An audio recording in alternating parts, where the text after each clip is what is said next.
I'm glad you took that meeting then. Oh yeah, yeah, you got that right. I'm glad you went downstairs and took the meeting. Oh my God! And accepted the white feather. Absolutely, Yeah, absolutely. yeah. It's been, I'm joined at the hip now. It's it's forever part of what I do. Yeah, I can only imagine.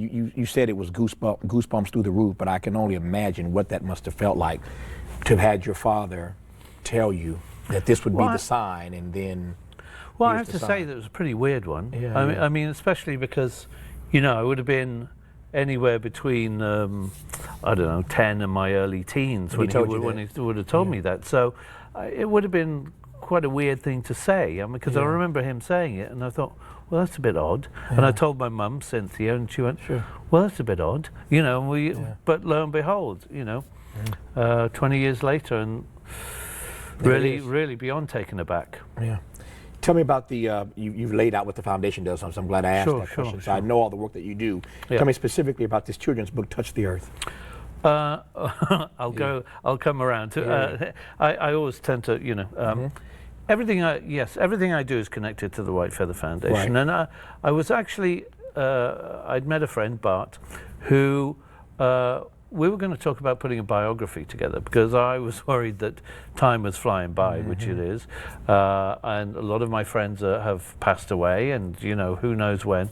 And so initially we were talking about biography, then Bart was sort of delved into all the work that I was doing, and he said, well, you've got all this stuff going on. You write songs about the environment and the humanitarian issues.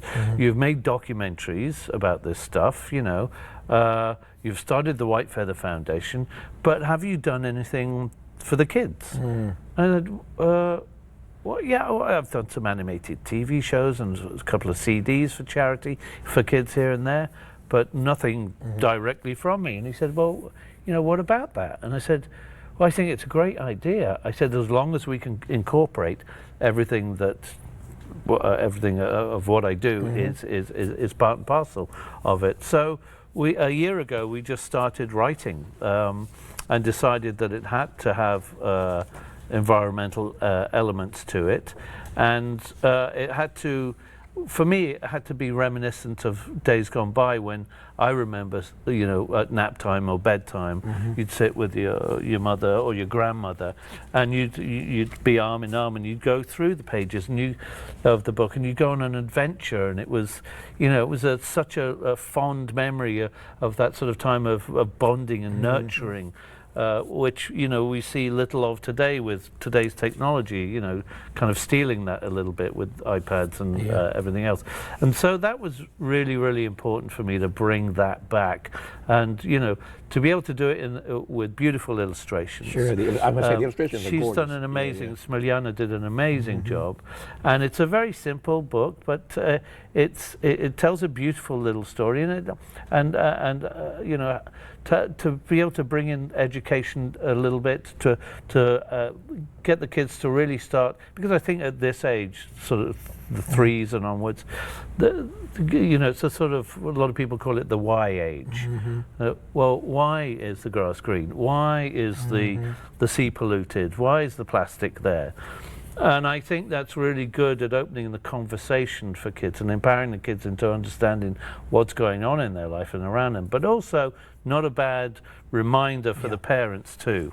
For as little time as you spent with your father, it is amazing to me that you embody so much of his spirit of using your artistic gift to love and serve other people. Well, thank you for that. But I think it's more so than that. It's my mother that gave me that heart, because after seeing what her life was like and how she'd been treated, the one thing for me was that shouldn't happen to anybody, and so empathy began early at home. And I've the only thing I wanted to do was make Mum proud. Along my journey, and so I try to be the best that I can be, and try to do the best that I can do through this journey called life.